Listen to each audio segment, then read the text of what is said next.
है गाइज, आदर्श ज्ञान क्लासेज में आप सभी का स्वागत है। आज में जो एग्ज़ाम हो रहे हैं उसके लिए हम साइंस का जो सीरीज लेकर आए हैं। इससे पहले हम 6 सीरीज डाल चुके हैं। आज ही हमारा 7वां सीरीज है। ये ऐसे क्वेश्चंस है जो हमारे एग्जाम के लिए काफ़ी ज़्यादा हेल्पफुल होते हैं। चलिए हम चलते हैं सीधे क्वेश्चंस की तरफ। न्यूट्रॉन की खोज किसने की? न्यूट्रॉन की खोज जेम्स चैडविक ने 1932 में किया। 1932 में किया। न्यूट्रॉन पे हम लोग बात करें न्यूट्रॉन की, तो न्यूट्रॉन पे कोई चार्ज नहीं होता है। न्यूट्रॉन अनावेशित होता है और द्रव्यमान में जो न्यूट्रॉन होता है वो न्यूट्रॉन का जो द्रव्यमान होता है ये प्रोटॉन के द्रव्यमान के बराबर होता है। प्रोटॉन के द्रव्यमान के बराबर होता है। इलेक्ट्रॉन की खोज किसने की? इलेक्ट्रॉन की खोज जे टॉमसन ने किया था। जे टॉमसन ने किया था। इसकी खोज के लिए जे टॉमसन को 1906 में नोबेल पुरस्कार प्राप्त हुआ। प्रोटॉन की खोज किसने की? प्रोटॉन की खोज 1886 में गोल्डस्टीन ने किया था। गोल्डस्टीन ने किया था 1886 में किया था। और जो प्रोटॉन होता है इस पे पॉजिटिव चार्ज होता है और आवेश के हिसाब से देखें तो प्रोटॉन का आवेश इलेक्ट्रॉन के आवेश के बराबर होता है, लेकिन इस पे क्या होता है, पॉजिटिव, उस पे नेगेटिव होता है। परमाणु नाभिक की खोज किसने किया? परमाणु नाभिक की हम लोग खोज की बात करें तो रदरफोर्ड ने किया था। रदरफोर्ड ने किया था। रदरफोर्ड ने सोने की पन्नी के द्वारा परमाणु के नाभिक की खोज की और इसके लिए रदरफोर्ड को 1908 में नोबेल पुरस्कार प्राप्त हुआ। परमाणु द्रव्यमान के लिए मानक संदर्भ के रूप में माना गया है। तो देखें तो परमाणु द्रव्यमान जब भी निकालते हैं तो मानक के रूप में हम कार्बन के आइसोटोप्स C12 का प्रयोग किया गया है। क्षुद्र ग्रह कहाँ उपस्थित होते हैं? क्षुद्र ग्रह मंगल और बृहस्पति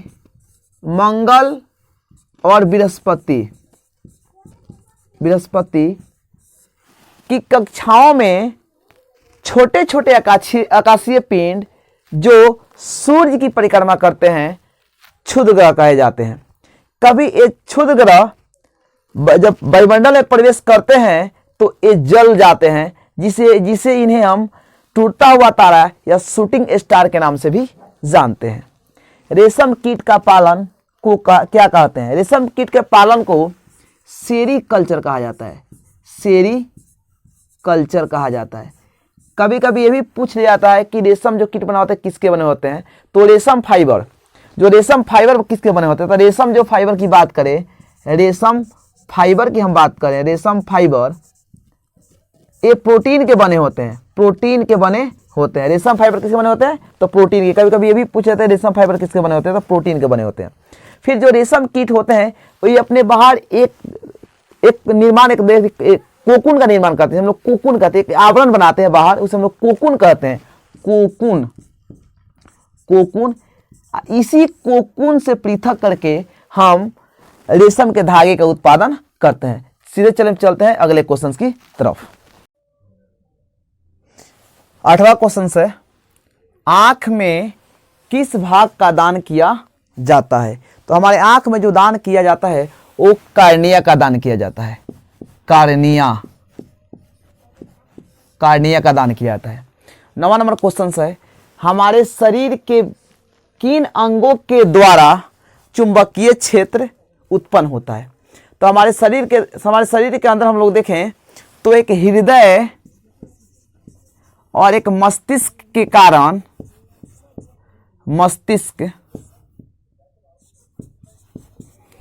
चुंबकीय क्षेत्र उत्पन्न होता है। तो शरीर के अंदर चुंबकीय क्षेत्र के उत्पन्न होने के कारण ही शरीर के विभिन्न भागों का हम प्रतिबिंब प्राप्त करने का जो है आधार बनाते हैं। जैसे हमारे शरीर में इसी कारण हमें MRI कराते हैं तो हम इमेज प्रतिबिंब प्राप्त करते हैं। प्याज काटते समय आंखों में जलन पैदा करने वाला यौगिक कौन है? तो प्याज काटते समय जो हमारी आंखों में जो जलन होती है वो सल्फर के कारण होती है। सल्फर, हम लोग देखें पृथ्वी पर जो सल्फर है तो सल्फर जो है वो 0.05% पृथ्वी पर मौजूद है, धरातल पर हम बात करें तो। गैल्वेनाइज्ड लोहा क्या है? गैल्वेनाइज्ड लोहा तो मिश्र करने का मतलब कि हम लोग लोहे को द्रवित जिंक में जब डुबाते हैं तो लोहे के ऊपर जिंक की परत चढ़ जाती है। इस प्रक्रिया को गैल्वेनाइजेशन कहते हैं। तो गैल्वेनाइज्ड लोहा का मतलब हुआ कि जिंक लेपित लोहा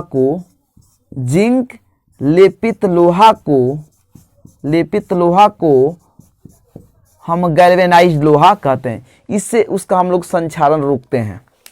क्विक सिल्वर किसे कहते हैं? क्विक सिल्वर हम लोग पारा को कहते हैं, पारा, क्योंकि चांदी जैसी चमक और गतिशीलता के कारण इसे हम लोग क्विक सिल्वर के नाम से जानते हैं। लौह जंग का रंग, लौह जंग का जो रंग होता है वो लाल भूरा होता है, लाल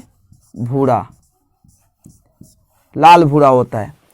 लोहे पे जो जंग का मुख्य कारण होता है वो होता है फेरिक ऑक्साइड। स्टेनलेस स्टील किस कारण जंगरोधी होता है? तो स्टेनलेस स्टील हम सबको पता है कि स्टेनलेस स्टील एक मिश्र धातु है, इसी कारण इस पे क्या जंग नहीं लगता है। तो इसमें किस कारण जंग नहीं लगता है? तो इसमें क्रोमियम भी मिला होता है, इसी क्रोमियम के कारण इस पे जंग नहीं लगता है। हमारा 15वां नंबर क्वेश्चन है, नीला थोथा किसे कहते हैं? नीला थोथा, ये कई बार क्वेश्चन पूछा हुआ क्वेश्चन है। हम लोग कॉपर सल्फेट CuSO4 को यानी कॉपर सल्फेट को हम लोग नीला थोथा के नाम से जानते हैं। ये हमारे 15 क्वेश्चंस का सीरीज था। वीडियो देखिए, पसंद आए तो लाइक और शेयर कीजिए और चैनल को सब्सक्राइब कीजिए। जय हिंद।